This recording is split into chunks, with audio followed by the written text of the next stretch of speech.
There's an ancient story of a student who went to the master and said, I pray, I study, I meditate, do my daily rituals, and I even fast a little. I live in peace with others. Teacher, what more can I do? The master rose, lifted his hands, and stretched his fingers out towards the heavens, when suddenly they became like 10 lamps of fire. And then he said, You can become all flame.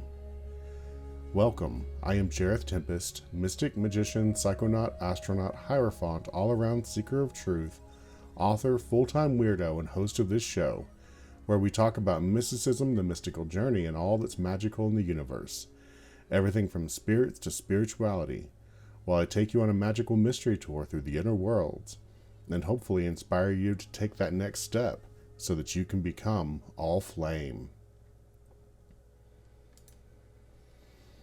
All right, well, thank you for being here again this week.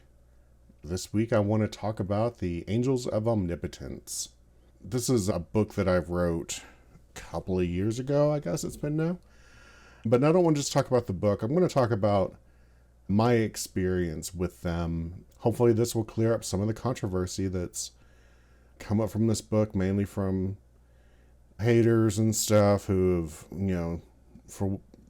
mainly for being jealous, have kind of attacked me for this book. So my first introduction to the Angels of Omnipotence comes from Damon Brand's book, Wealth Magic. And for anyone who's familiar with that book, or not familiar with that book, the second ritual of the book works with 3 of the Angels of Omnipotence.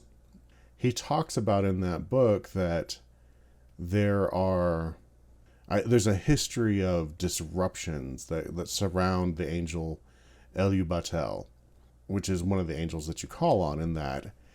And the ritual that he's referring to comes from the New Avatar Power book by what's his name? Geoff Cobgray or something to that effect. Anyway, yeah, he has a ritual in there which is sort of like an incantation or something that you would chant on a regular basis to Batel until you get what you're asking for. And there's no guardrails or anything on that. You're just asking this angel to bring you money or something to that effect. And that evidently turned a lot of people's lives upside down doing that. And then in Wealth Magic, you don't have the history necessarily of that much, but you do still have a lot of stories about people whose lives are completely flipped over by these angels who are said to be very powerful. And you call on 3 of them in that one, and the idea was that by calling on these other 2, it'll kind of even the power out a bit. So you have Batel, I think it's at USUL, and I can't even remember who the other one was. Was it Labusi? No. Anyway, it doesn't matter for purposes here. So, anyway, but yeah, you do this ritual over a course. Most rituals in that are about 30 days or a little over or a little under. Several weeks, though. And you're asking them to turn your life into one that generates wealth, and that wealth will just flow through your life and stuff. And and they do. And the ritual has a lot of success, and that book has a lot of success with bringing people what they want into turning their life into one that does create more wealth. I don't know if I've heard of anyone getting like crazy rich off of it, but as far as like turning their life into something that is more like what they were wanting with as far as the amount of money that they were getting. So anyway, I had done that ritual. I'd done it quite some time ago, and it had kind of worked for me, but I really I hadn't done a lot of the work needed to clear out the blockages and my bad beliefs about, I was actually really hung up on that, in that poverty mindset that, I was broke, and that desperation and that kind of thinking will kill your money magic. And that's but I was also in a industry that just proved to be really hard to enchant. There was just too many moving parts or something, I'm not sure. So, but anyway, that was my first introduction, and I remember being really curious about those angels, mainly because of that name, that Angels of Omnipotence. That's just such an interesting name. And, and also, of course, the power that they seem to be able to flip people's lives over just to get them what they were asking for. And I believe even in the invocation that you use, it uses something to the effect of like, change reality, change my thinking, change the past, change. And it just gives you this impression that they can change everything to get you what you want. And that was pretty impressive. So finally, after I've learned how to get path workings and to talk to spirits, and I already put out at least one of the books, I think, I was like, I'm going to talk to these angels and see what's going on. So I went to go to try to find more of them. And it was really bizarre. I did start with those first three because those are the three that I knew. And I kind of, talked to them and started to just kind of get a sense of them and where they were. And then through research, I found that they were in the 6th and 7th book of Moses. And I didn't have an actual copy of it. I found like a PDF or something online and started going through it and trying to find, the rest of them. And something just really weird kind of happened in that the only way I can explain it is that I was almost blinded. Because there's anyone who's familiar with that book, there's a whole bunch of angels that they may not be listed as angels of omnipotence, but you can tell that their names have that similar structure that's not really a Hebrew. It's probably, transliterated from some other language into another language, how it happens. There's a whole bunch of those in that book, but for some reason I didn't see any of those. I only saw the ones that ended up in the book. And which is interesting because if you also go and you look online for Angels of Omnipotence, you find there's this one ritual that everyone finds. It's almost always the top search result. And it was the same group that were in that ritual. So I did do that ritual from that. As I say in the book, I did do that ritual and I didn't like it. It felt like a test, and it felt like that they were trying to ask me if I wanted something that I really, kind of the thing you really do want, but you should never ask for. Something really, really bad and dark, and, from that deep core of your shadow self type kind of temptation. And I was like, I don't like that. So I did that one time and I put that aside and I never touched that again.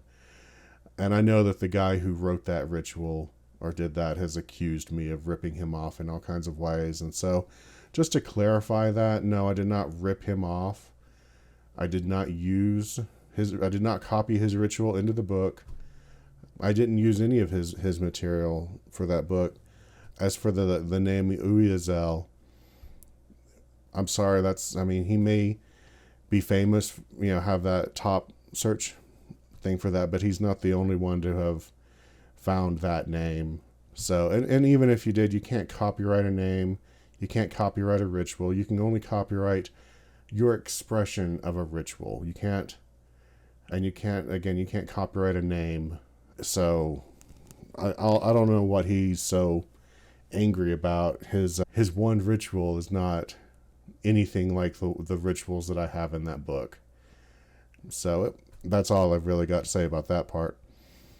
And so anyway, I've got those names, the ones that end up in the book, and I just start talking to them, and I get a sense that for what they want to help people with, and that they do want to help people. What was surprising, I almost expected them to be very standoffish, or not so standoffish, but like too far above. I thought they might be too far away to be really effective or anything.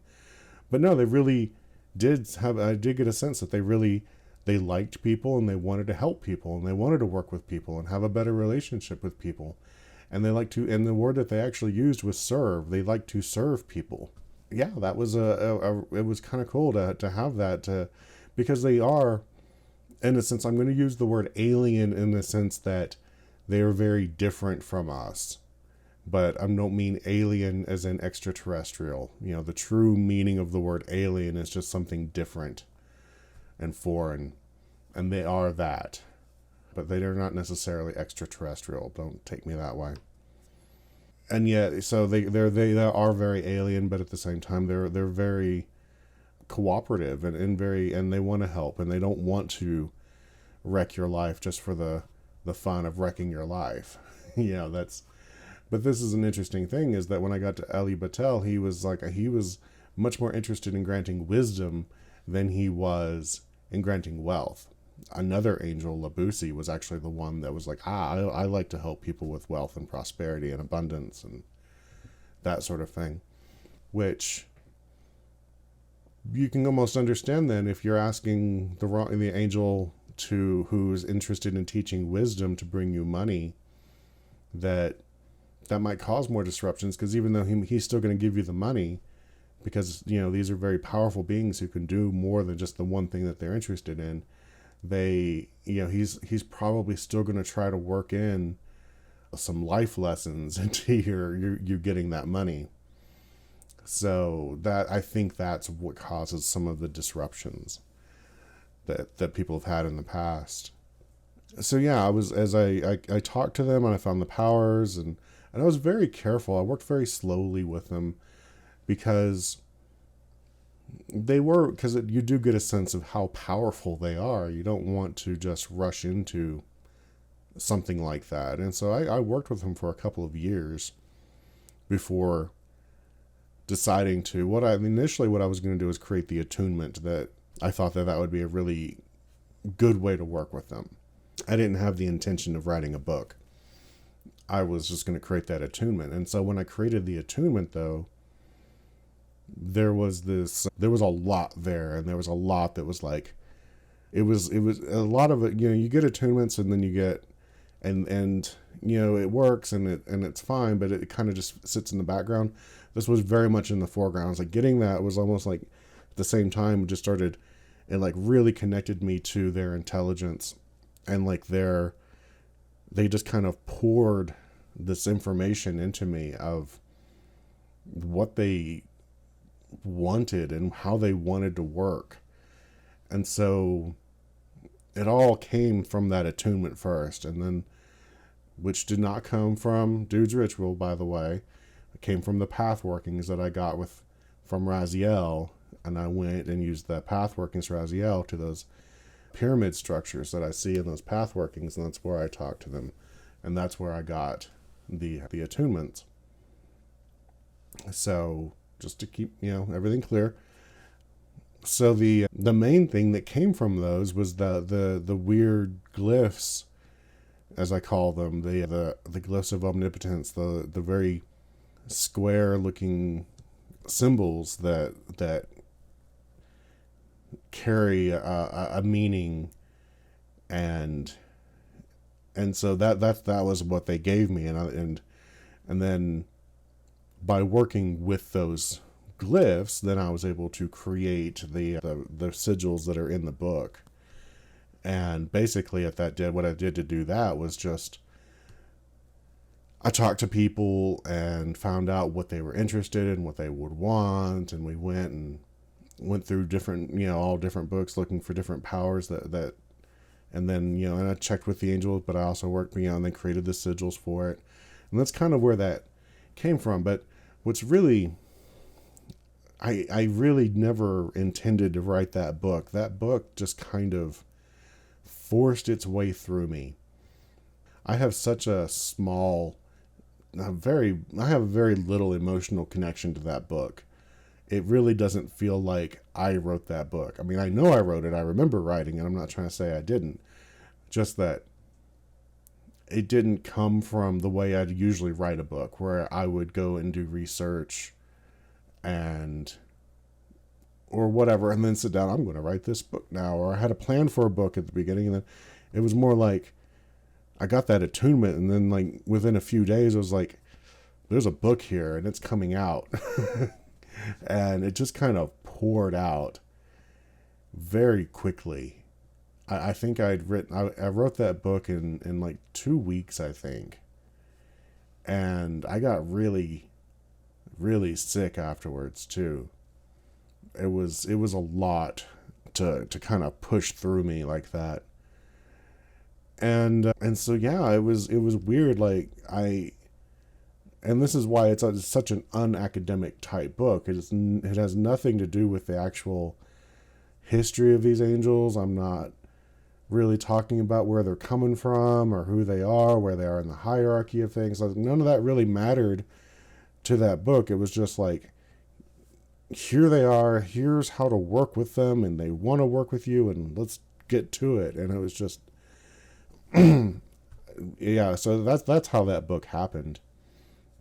And again, and I feel very little connection to it. Like, the people that talk, want to talk bad about it, it's like, man, you're really dealing with those angels. Those angels put that book out, not me. And then yeah, and it kind of even works like the attunement. It's like the letters are attuned to their specific powers, and that's why the ritual works the way it does, because you're each of those, the power flows through those letters, and so you're calling those powers out to go and do your will. And so that's why it doesn't seem to work like other rituals, because it doesn't work like other rituals, and it's their own thing, man. It's really interesting like that. And so a lot of people have all of these questions about these angels that I really don't have the answers for. They appear in the 6th and 7th book of Moses, which really is not a very old book. It came out in the 1850s or so in Germany, and it was based on some pamphlets that have been going around. So it's kind of a hodgepodge. Now, if you look at that book, there's obviously a lot of Kabbalah in that book. So it's coming from somewhere in Europe. Somebody, found something and they copied it down. I mean, I don't know. We just don't really know. And those aren't the kinds of questions that angels are good at answering. And I've not done an interview with them, like with my wife, the way I have with like Lucifer and stuff. Maybe if we ever do that, then we'll get more information, but I'm a little hesitant to do that because they're very big powers, and we already had a lot of trouble with Metatron. It almost hurt her, and I don't want to do that again. And it's also, again, I don't have a strong draw to them. That was just, something that I did that I was curious about, and I started talking to them, and then this just kind of happened because of it. And that's what happens sometimes when you start studying magic on a, like, just in working with these spirits, is that sometimes the spirit is like, hey, here's somebody that, we've been wanting to put this out in the world. Here's somebody that we can do it with. And they just, they zap you with it, and then you just have to go do it.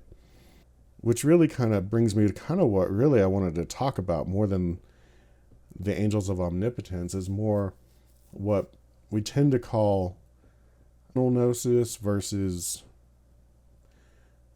like public gnosis, for lack of a better word. I don't know. It's like private revelation versus a public revelation. And what is the difference between the two, and can we ever know? And there's always debate. There's never going to be a real answer here. But like whenever we're doing the interviews with the spirits, I'm trying very hard to get answers that are universal for everybody and not just for me. Because a lot of times people will talk to the spirits and they'll get messages that were meant for them, and then they'll act as though that's a message that was meant for everybody. And no one can ever really be sure where that line is, because as I've said, multiple times, we kind of create our own magical universe. And so what applies to one person might not apply the same way to somebody else. And so the reason that this is an issue that is on my mind right now is because, just like when I was working with the Angels of Omnipotence, now I'm working with the Enochian system. And as I'm going deeper and deeper into that system, the more I work with the tablets and the various tools, especially as I'm putting them together, different connections are being made in my head. And, the question then is this for me? Or is it for everyone? Is this something just for my work? Or is this the kind of thing that I can share with everybody? And so it's on my mind whether or not something is, and this is something you should always be wondering, anytime you get anything from a spirit, is this just for me, or can other people use it? And so a lot of times you just need to ask. That's all you got to do is ask. Like when I got the Raziel, the path working with Raziel, I asked, like, can other people use this? And then we put it out there, and yes, other people could very well use it. And that was very cool. Maybe in one way of looking at it, it's all personal gnosis, and that people that kind of think the same are all able to use it, whereas people that have a completely different view, they're going to struggle with it. That might be how it works. Or I don't know. I mean, because and this is something I try not to judge too harshly on, but I'm in a lot of Facebook groups, and I have my own Facebook group, and people will come on and just say what to me sounds like the craziest stuff. And I understand that this is their personal revelation that they've had, and it fits with what's going on in their head and their inner world. And in that sense, then it makes perfect sense for them. But it doesn't necessarily work for everybody else. And I think a good example of this almost is Crowley. If you've ever read the Book of the Law, and a lot of he has these symbols and these characters that he uses, and you see them throughout his work, actually. But he's not using them the way that anyone else was. And so you can almost see how you have to really, if you're going to use Crowley's stuff, you have to really take his symbol set and make it your own as well. And that's, to an extent, I think that is very true with any system of magic. And this is probably why it's smarter to find one system and then just sink into that one and let that symbol set and everything become your own, and you fully adopt that way of working and those symbols, because then those symbols are going to be able to speak to you in that way. And this is just all on my mind because of as Crowley, especially Crowley's had such an impact on modern magic, and even in Enochian, there's so many things that we just assume that's how that system works, and it's like, no, that's just how Crowley did it. And there's a lot of things that people, like Babylon, we think is in a character or within but she didn't appear to John Dee and Kelly. That's something that happened with Crowley. There is a word that means wicked that is similar to Babylon, but it's not. And maybe that's the root thing. So there's a loose connection, but not to the degree that we think of with Crowley and Babylon and Parsons and Babylon, all of that. It's I mean, it's really interesting. But even like the Aethers, we have the idea of the Aethers. We travel through the different Aethers to get to the center. It was like, that's not how the angels described it to Dee and Kelly. They explained it as being the different parts over the earth and if you really look at it, they're associated with the zodiac, and so it's almost like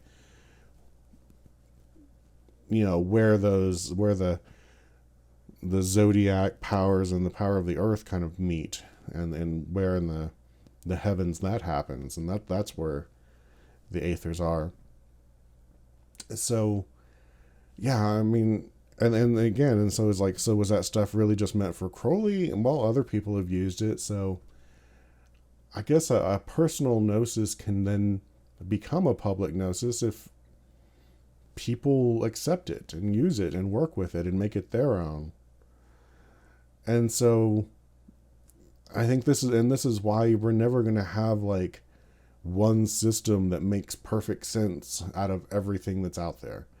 Because really everything at some point was probably one person's gnosis that then went on to become other people maybe having, like, okay, well, you can almost take the Old Testament as an example of this, whereas you have a series of prophets, basically, who wrote these different things, and they all, followed in the footsteps of those that came before them, and then they just kind of added their own prophetic voice, and then and those became like the scriptures. But then you also had the the different rabbis who would come after and then write about their different ideas of what these different things would mean, and then those became more accepted views of what these different things mean, and then other people would write on that, and they would just kind of grow and grow, and then and that's kind of how you can get a religion, obviously, and so you end up getting like it's multiple people having their own experience out of somebody's original gnosis. So I that's kind of, like I said, that's been on my mind as I'm working with the Enochian system, and I went through it with the Angels of Omnipotence, and we saw the I don't know, when I did that with Angels of Omnipotence, we definitely saw the reaction. It was obviously, the people that wanted to use the book for practical purposes and stuff, and I didn't have anything in there that was like theological. I wasn't trying to explain the universe or anything out of them, but some people had some very strong opinions of what those angels were, and had a bad reaction to me putting that book out, because they kind of, there was this couple of occultists, one's an author, who they had a worldview where that was very kind of what you kind of think of as like Gnostic, where the world is the material world is a prison, and it's being run by these massive parasites that we call the archons, that are trying to, that are using us to, they're draining us of our energy and our emotions and stuff. And so they were trying to say that the Angels of Omnipotence were these archonic beings, and so were the Enochian angels, which I haven't written a book on Enochian. I don't know why. I mean, I'd mentioned it a time or two, but when this came out, I hadn't really talked about it very much. I mean, when this controversy happened, I had not really talked about it very much. And like, man, these people went nuts on me, just going off about how I'm some kind of high priest of the vampiric parasites that are controlling the earth, and just some crazy stuff, man. And like, and on top of it, they both had like their own personal issues with me. It was very weird how it all happened. Like, one guy he felt like I didn't talk about his books enough in one of my groups, and got very, and took that as like a personal, as though I had a personal problem with him, whereas it's because he wrote under a different name, and I wasn't positive who was who anymore, so I just didn't mention him because I'd forget his name, because he was writing under a different name. And then the other guy, anyway, I have not seen anything that verifies that particular worldview. What I've seen is that things are more of an animistic world, and it's, you can't reconcile animism and Gnosticism. They don't go together, because in one, everything is an expression of God, and I don't mean God in the Christian sense. Obviously, this is something much older than Christianity. But everything is a divine expression, and everything has its own spirit and its intelligence, and it all works together harmoniously in this vast system, and it's beautiful and it's wonderful. And as opposed to the material world being a prison and a trap, because if it was a prison, then why would it have a spiritual expression? Why would then each individual piece have its own little soul? That it doesn't work. And then, so you can't have the two views are just completely opposing. So no, I'm not like the priest of the vampire slave lords or anything like that. That's just, I find that a very, Well, first off, you shouldn't accuse anybody of anything they've never even claimed to be. That's just crazy. And then to, I don't know, try to tell people that they have this worldview that they don't. It's crazy. And you can see it, like, it disturbed me. And then, because on top of it, then he started talking about cursing and stuff like that too. It was just a very weird experience. Because, like, there's plenty of people I don't agree with in the occult community. But I'm not going to go and start spreading crazy rumors about them. It's just nuts. And usually I won't even say anything at all about somebody I disagree with, except like maybe bring up what their point is, and then so I can say, here's my take on that instead, my alternative.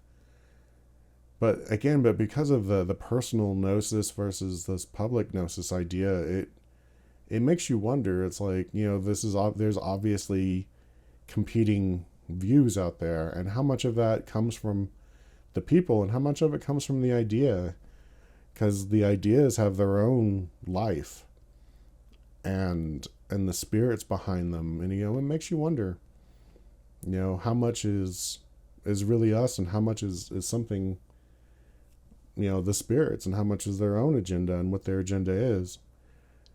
So every time you get anything, you should always be careful with it, and ask yourself, is this for me? But before then, you should even look at it as like, okay, is this healthy? Is this going to help me? Is it helpful? It's not going to hurt me. It's not going to hurt other people. And then and then you can let other people know about it or whatever. This is how we can grow information, but at the same time, it's like, man, do we need more? Like, sometimes there's so much out there, but it feels like the spirits they have a lot to give us still, and that they want to give us, and especially since every age, we all think differently. It's very, we're not living in the Bronze Age anymore, so the Bronze Age ideals that are in like the Abrahamic texts, those don't apply to us very well anymore. And so we need these things to be updated, I guess. And that is something that the spirits have told us. But, to what degree do we update things? And because we don't want to just throw things out either. We don't need to change things just to change things. So these are the questions that I wrestle with. And obviously a lot of it is just, you put stuff out there and you see what sticks and what people like and what they want to work with. And I've been watching the Angels of Omnipotence and that book, and how it's done, and how you don't hear about it anymore. People have almost quit talking about it to a degree, where certain other books really people just keep going with it. And so I wonder if like that was just something for that moment that was needed. Not that it doesn't work now. It still works. I'm just, it just doesn't seem to. It didn't seem to have the staying power. It was like, I don't know, it's like a shooting star. It was like this big bright thing that shot through me and out of me and into the world, and set the world on fire for a little bit, and then just kind of, simmered away. And again, this is not like I'm complaining about this. This is just, it's an interesting phenomenon. But as far as who and what the Angels of Omnipotence are, I don't really have any answers.